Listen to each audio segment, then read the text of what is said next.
Hello everyone, welcome to my channel One Stop IT Prep. Hope you are all doing well. So recently deputy manager का results निकले हैं and उसके बाद बहुत सारे DM candidates जिनका सिलेक्शन हुआ है वो मुझे रिक्वेस्ट कर रहे हैं कि डीएम का सैलरी एंड पार्क्स कैसा है कितना है उसके लेकर और एक वीडियो लाने के लिए तो मैं सोचा कि एम्स का तो मैं डिटेल्ड एक वीडियो बना चुका हूँ. So in this video I am going to discuss about the salary and perks of DM. Okay, so before that, if you are new to my channel, please subscribe to my channel, watch all the videos and like it, and also don't forget to tap the bell icon so that like more videos I will be coming up. If you hit this bell icon, you will be getting notified on it. Okay, so let's start for today's session. Okay. सो देखिए, ये मैंने जो chart बनाया है ये DM के salary के ऊपर बनाया है. ठीक है, सो डीएम का जो बेसिक होता है वो है आपका 64,820 जो आपका ऑफर लेटर में मेंशन रहेगा.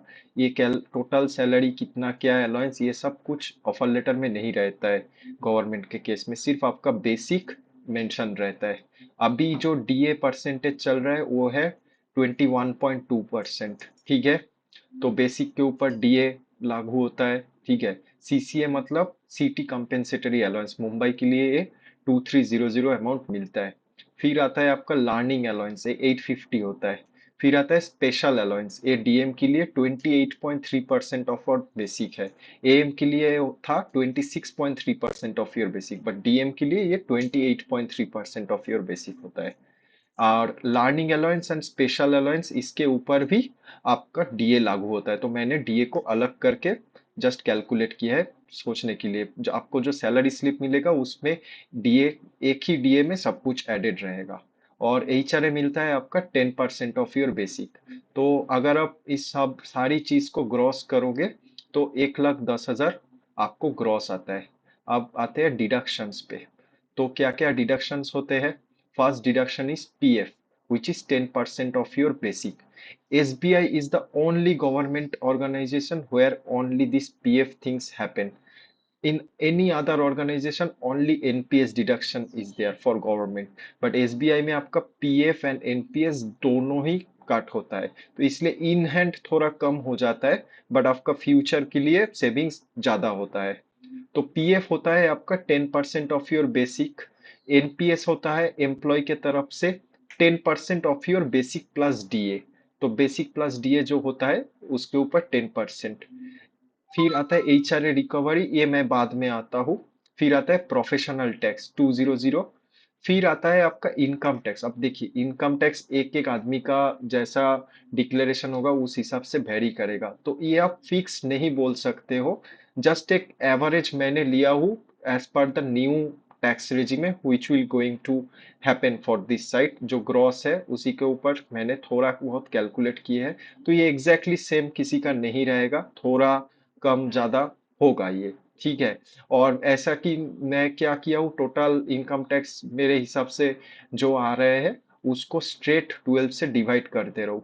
बट आपको ओरिजिनल में ऐसा नहीं मिलेगा. आप जिस महीने में ज्वाइन कर रहे हो उसी महीने से नेक्स्ट मार्च तक कितना महीना होता है उसी प्रोरेटा बेसिस पे आपको इनकम टैक्स कैलकुलेट होता है. ठीक है, तो आपको सैलरी से अगर मैं ये पकड़ूं तो आपको नेट ऑलमोस्ट 89 के बराबर आता है. ठीक है, तो ये छोड़ के भी आपका एम्प्लॉयर कंट्रीब्यूशन जो है वो PF 10% of your basic employer देता है and NPS 14% of your basic plus DA ये आपका एम्प्लॉयर देता है. तो बेसिकली आपका पीएफ में आप 10% दे रहे हो और आपका एम्प्लॉयर भी 10% दे रहे हैं. एनपीएस में आप 10% दे रहे हो, आपका एम्प्लॉयर 14% दे रहे हैं. ठीक है, तो ये आया ओनली सैलरी पार्ट. तो salary sounds to be like not that much if you consider for a DM case, but there are other things which we call parks. Okay, that will somehow compensate this thing. So now coming to the park section. तो इधर देखियो कि क्या parks है. First 5 in 1 allowance, उसमें क्या क्या मिलता है? Cleansing material, casual labour, mobile recharge, newspaper and convenience. तो इधर मैं डीएम का जो कॉलम है, कितना कितना अमाउंट मिलता है वो मैं मेंशन किया हूँ। अब इसमें देखो, जो ये क्लींजिंग मटेरियल से लेकर कैजुअल लेबर, मोबाइल रिचार्ज और न्यूज़पेपर है, ये चारों के लिए आपको कोई प्रूफ नहीं लगता। आपको सिर्फ क्लेम कर देना है बस। कोई आपको आके नहीं पूछेगा कि आप क्या कैजुअल लेबर लिए हो, आप बिल दिखाओ, या आप मोबाइल रिचार्ज क्या किए हो, आप प्रूफ दिखाओ, कोई नहीं पूछेगा। No proof required, you just only need to claim and the money will be credited to your account. So this will not be reflecting in your salary, but in every month you just need to claim and it will be directly credited to your account. Now comes to conveyance. Conveyance में case में क्या होता है, आपके पास अगर कोई vehicle अपने नाम पे रजिस्टर है तो उसका आरसी आपको सबमिट करना पड़ता है और एक डिक्लेरेशन देना पड़ता है कि आप उस व्हीकल को आपका वर्क प्लेस, जैसे कि अगर वर्क प्लेस मुंबई होता है तो मुंबई पे वो व्हीकल मेंटेन करते हो। तो आप आरसी दे दिए और ये डिक्लेरेशन दे दिए तो आपको कन्वेंस अलाउंस भी मिलेगा। तो कितना मिलता है, अगर आपके पास टू व्हीलर है तो टू व्हीलर के लिए एएम डीएम दोनों को ही 55 लीटर्स ऑफ पेट्रोल मिलता है। और पेट्रोल का प्राइस क्या है, प्रीमियम पेट्रोल के प्राइस में, जो कि मुंबई पे अभी 110 रुपया पर लीटर है प्रीमियम पेट्रोल का प्राइस। तो उसमें आपको 55 लीटर का प्राइस मिलता है टू व्हीलर के लिए। और आपके पास अगर फोर व्हीलर है तो आपको मिलेगा 85 लीटर, तो लगभग 3,500 रुपये और भी एक्स्ट्रा मिलेगा। ये जो अमाउंट दिख रहे हो इससे और भी 3,500 रुपये आपको एक्स्ट्रा मिलेगा। ठीक है। तो अगर आपके पास फोर व्हीलर है और मान लो किसी के पास अगर कोई व्हीलर नहीं है तो उसको ये कन्वेंस अलाउंस में 1200 या 1300 ऐसा करके कुछ मिलता है। ठीक है। तो लगभग बैंक में आके सभी लोग एक एटलीस्ट टू व्हीलर तो ले ही लेते हैं, नहीं तो इधर लॉस हो जाएगा। ठीक है, क्योंकि अगर आप टू व्हीलर लोगे तब आपको बहुत ही ज्यादा मिल रहा है। ठीक है। नेक्स्ट आता है आपका लीज अकोमोडेशन। लीज अकोमोडेशन में स्केल 2 का एलिजिबिलिटी है up to 36,000 in Navi Mumbai area. ठीक है, इसके ऊपर मैं बाद में एक डिटेल वीडियो लाऊंगा, बट अभी के लिए lease accommodation 36,000। Now comes the point. मान लो आप पहली महीने में ऑफिस ज्वाइन किए हो, आपके पास अभी घर नहीं मिला है, तो आपको सैलरी पे ये एचआरए मिलेगा। ठीक है। एक महीना गया, चलो 2 महीना गया, उसके पास आपको लीज एकोमोडेशन मिल गया और वो सैंक्शन भी हो गया। तो इन दैट महीना से क्या होगा, ये जो आपका लीज एकोमोडेशन के लिए 36,000 का अमाउंट है, ये डायरेक्ट आपके ओनर के अकाउंट पे ट्रांसफर हो जाएगा। ठीक है। और आपको जो एचआरए मिलता था वो एचआरए तब जीरो हो जाएगा, एचआरए और नहीं मिलेगा। तो और आपका जो डिडक्शन में एक एचआरए रिकवरी आ जाएगा 113 करके। ठीक है। तो जब आप सेटल हो जाओगे, आप लीज अकोमोडेशन लोगे, तब ऑलमोस्ट आप देख सकते हो आपका नेट 84 85 ये जैसा आएगा from salary. From perks you can see you can also get 15,000 around. So दोनों मिला के आपको नियर अबाउट 1 लाख नेट आ जाता है। ठीक है। अच्छा, और क्या क्या आपको ये है। अच्छा, लीज अकोमोडेशन के लिए और एक है इंटरटेनमेंट अलाउंस, जो मंथली आपको क्लेम करना पड़ता है। वो 1583 रुपीज डीएम को मिलेगा। कोई सेम थिंग, कोई प्रूफ नहीं लगता है। आप एंटरटेनमेंट अलाउंस से कोई आपको नहीं पूछेगा कि आप कौन सा मूवी देखे हो या कौन सी रेस्टोरेंट में जाके कुछ पार्टी किए हो, कोई नहीं पूछेगा। सिर्फ आपको क्लेम करना है, आपको ये रुपीस मिल जाएगा। अच्छा, जब आप कोई रूम रेंट पे लोगे तो उसका एक सिक्योरिटी डिपॉजिट भी वन टाइम होता है, जो कि आपका सैलरी का 6 टाइम्स मैक्सिमम हो सकता है, मतलब 6 महीने का आप समझ लो। तो उसका भी पैसा जैसे डीएम के लिए होता है 2,16,000 रुपये, तो ये भी स्टेट बैंक डायरेक्ट आपका रेंट ओनर के अकाउंट पे डिपॉजिट कर देता है। ठीक है। और है ब्रोकरेज। मुंबई पे बिना ब्रोकरेज पे कुछ करना ऑलमोस्ट नामुमकिन है। तो ब्रोकरेज भी, वो 1 महीना का जो ब्रोकरेज होता है वो भी बैंक ब्रोकर के अकाउंट में डाल देता है। ठीक है। तो ये तो गया एक type of perks, monthly perks आप बोल सकते हो। इसके अलावा और कुछ है क्या? हाँ, इसके अलावा भी और सारे चीजें हैं, जैसे ईयरली अलाउंसेस। तो एक है तो है पेस्ट कंट्रोल, जो 1,100 रुपये साल में आपको एक बार ही मिलेगा। सेम थिंग, कोई प्रूफ नहीं देना पड़ेगा, जस्ट क्लेम कर लो। फिर आता है आपका यूटिलिटी। ये भी साल में एक बार आपको 4500 रुपये मिलेगा, आप किसी भी टाइम क्लेम कर दे सकते हो, ठीक है। फिर आता है आपका फर्नीचर अलाउंस। डीएम के लिए फर्नीचर अलाउंस का ये है आपका 2 लाख रुपए, ये विदाउट जीएसटी, ठीक है। फर्नीचर के अंदर तीनों टाइप्स का चीजें आ सकते हैं। एक होता है जैसे बेड, अलमारी, कोई वुडन थिंग, वो उसको फर्नीचर बोला जाता है। एक होता है इलेक्ट्रिकल इलेक्ट्रॉनिक्स आइटम, जैसे TV, fridge, washing machine, geyser, ये सब हो गया। और तीसरा टाइप का होता है मैट्रेस, कार्टन, ये सब। तो जो वुडन थिंग्स है वो 10 साल बाद फिर से आपको ये क्रेडिट रिकवर होगा। जो आपका इलेक्ट्रिकल इलेक्ट्रॉनिक्स गुड्स है वो 5 साल बाद रिकवर होता है। और जो मैट्रेस, कार्टन, ये सब होता है तो ये 3 साल बाद रिकवर होता है। तो इसके अंदर भी कोई बाइफर्केशन है, जो मैं बाद में एक डिटेल वीडियो लाऊंगा। तो अभी के लिए आप ये सोच लो, अगर आप 18% जीएसटी सोचते हो, तो लगभग आपको 2,38,000 रुपए का फर्नीचर अलाउंस मिलता है। बट हाँ, ये इसके लिए प्रूफ लगता है, आपको फर्नीचर खरीदना पड़ेगा और बिल सबमिट करना पड़ेगा, तभी आपको ये मिलेगा। और ऐसा भी हो सकता है कि आपने घर ले लिए, आपको फर्नीचर लेना है, बट आपके पास पैसे नहीं है, तो आप एडवांस भी ले सकते हो बैंक से। तो बट एडवांस लेकर आपको विद इन 1 मंथ सारे बिल्स देना पड़ेगा, ठीक है। फिर आता है फर्नीचर मेंटेनेंस। ये ईयरली आता है 15,000, बट ये कंडीशनल है। मान लो आपने पहली ईयर पे जाके एक मतलब 2 लाख का अगर आपका लिमिट है विदाउट जीएसटी, तो इसका 50% से ज्यादा फर्नीचर आप वन टाइम ले लिए। तो अगर 50% से ज्यादा अगर आप ले लेते हो, तो नेक्स्ट साल से आपको हर ईयर 15,000 करके फर्नीचर मेंटेनेंस मिलेगा, ठीक है। फिर आता है मोबाइल हैंडसेट। तो हर 2 साल के लिए आपको 12,000 रुपये प्लस जीएसटी मोबाइल के लिए मिलेगा। तो इसके लिए भी आपका प्रूफ लगता है, आप मोबाइल खरीदना होगा।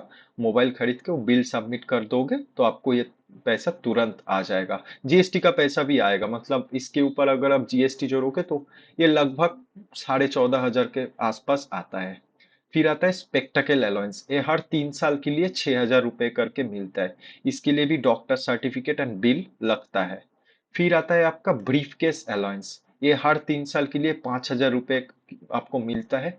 इसके लिए आपको कोई बिल सबमिट करना नहीं होता है, आप सिर्फ क्लेम कर सकते हो। फिर आता है पीएलआई, ठीक है। पीएलआई क्या होता है? पीएलआई होता है आपका profit based link incentive. Basically हर ईयर पे जो बैंक आपका मतलब प्रॉफिट करता है, तो उसका एक परसेंटेज आपको देता है, कि मतलब 5 days of basic plus DA, 10 days of basic plus DA, 15 days of basic plus DA, 20 days of basic plus DA, ये सब आपको होता है, ठीक है। तो मैं एक एवरेज पकड़ के चलता हूँ, तो ये 30,000 का लगभग आता है। फिर आता है परफॉर्मेंस बेस्ड इंसेंटिव, जो भी और दूसरा बैंक में उतना नहीं है, एसबीआई पे है, ठीक है। ये क्या है? आपका ईयरली परफॉर्मेंस कैसा होता है उसके बेसिस पे आपको ईयरली एक बैंड मिलता है। बहुत अच्छा बैंड मिलेगा तो 60,000 के ऊपर भी मिल सकता है, बट मैं एक एवरेज मान के चल रहा हूँ, तो मैं इधर इसलिए 25,000 लिखा हूँ, ठीक है। फिर आता है आपका क्लोजिंग अलाउंस। क्लोजिंग अलाउंस हर क्वार्टर में आपको 1,500 रुपये करके मिलता है। तो 1,500 रुपये करके अगर आप हर क्वार्टर में जोड़ोगे, तो आपको 6,000 ईयरली आता है, ठीक है। तो देखो, ये जो 10 साल, 5 साल, 3 साल जो ऐसे है, तो इसको आप डायरेक्ट तो ऐसे कैलकुलेट नहीं कर सकते हो। सिटी, अगर आप सीटीसी कैलकुलेट करना चाहते हो, फिर भी मैं थोड़ा बहुत एवरेज लेके कैलकुलेट किया हूँ। तो लगभग आपका 23 lakhs जैसा इधर सीटीसी आ रहा है, जो कि आप दिख रहे हो। ये भी छोड़ के बहुत सारे कुछ होता है, जैसे अगर आप किसी जगह ऑफिशियल पर्पस पे जाते हो, आपका हॉल्टिंग अलाउंस, फूडिंग अलाउंस, वो सब भी आपको मिलता है। तो that is also part of CTC. CTC means आपके लिए कंपनी का जितना खर्चा हो रहा है। ये प्राइवेट जैसा नहीं है कि प्राइवेट में सीटीसी मतलब पूरा ही आपके अकाउंट पे आ जाएगा, कोई पार्क्स नहीं है, ठीक है। तो पूरा पैसे ही आप कैलकुलेट कर पाओगे, बट इधर ऐसा नहीं है। इधर सैलरी में आपको कुछ मिलता है, पार्क्स में कुछ मिलता है, अलाउंसेस में कुछ मिलता है, कुछ इनडायरेक्ट रिम्बर्समेंट में कुछ मिलता है। तो ऐसे करके बाइफर्केशंस है, ठीक है। तो salary not on the only thing. तो ये रहा टोटल थिंग। वेट, बट खत्म हुआ क्या? नहीं, और भी कुछ बचा हुआ है, जो आप डायरेक्ट तो मनी के टर्म से नहीं देख सकते हो, बट इनडायरेक्टली आपका बहुत कुछ होता है। जैसे फर्स्ट होता है आपका स्टाफ सेविंग्स अकाउंट। एसबीआई में अगर आपका कुछ अकाउंट है जिसको आप अगर सैलरी अकाउंट में कन्वर्ट करते हो, तो आप स्टाफ हो गए आप कस्टमर से, तो आपको 1% ज्यादा इंटरेस्ट रेट मिलेगा। मतलब नॉर्मल सेविंग्स में अगर आपको 2.70% मिलता है, तो इसमें आपको 3.70% मिलेगा। कुछ भी अगर आप फिक्स डिपॉजिट या रिकरिंग डिपॉजिट ओपन करते हो, तो उसमें भी 1% ज्यादा आपको मिलेगा। फिर आता है simple interest home loan. But ये फैसिलिटी आपको ज्वाइनिंग के बाद नहीं मिलेगा। बाकी जितना भी मैं अभी तक बोला हूँ, ये पूरा आपको ज्वाइनिंग के बाद ही मिल जाता है। बट ये सिंपल इंटरेस्ट होम लोन शायद 1 साल या 2 साल के बाद ही आप एलिजिबल होगे, after completing your probation. 5 to 5.5% interest में आपको होम लोन दिया जाता है। ये स्टाफ लोन होता है। तो इसमें अभी ये कुछ बात चल रहा है, ये टैक्सेबल है। कैसे टैक्सेबल है, मान लो नॉर्मल पब्लिक को 9% इंटरेस्ट रेट में होम लोन मिलता है, और आपको 5% होम में मिल रहा है। तो जितना आप लोन लिए हो, तो 4% जो है वो 4% आपका इनकम माना जाएगा। तो उसके ऊपर आपको टैक्स देना पड़ेगा। ठीक है। और जितना भी मैं बोला 5 in 1 अलाउंस, लीज्ड एकोमोडेशन, ये सारा चीजें टैक्सेबल है। बट ये टैक्सेबल ऑन पार्ट्स है, मतलब पूरा अमाउंट के ऊपर टैक्स नहीं लगता है। ये पार्ट्स का कुछ अलग रूल होता है, तो उसी के ऊपर टैक्स लगता है। पहले क्या होता था, बैंक ही पूरा पार्ट्स का टैक्स पे करता था, बट अभी थोड़ा डिस्कशन चल रहा है, तो शायद कुछ पार्ट्स के ऊपर टैक्स एम्प्लॉय को भरना पड़ेगा इस साल से। ठीक है।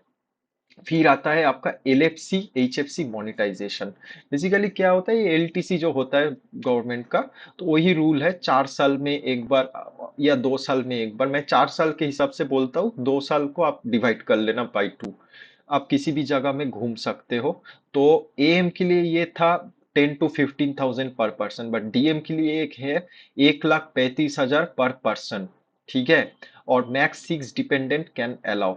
आप अगर मैरिड हो, तो आपका wife and 2 children are by default considered as dependent, चाहे वो कितना भी इनकम करे।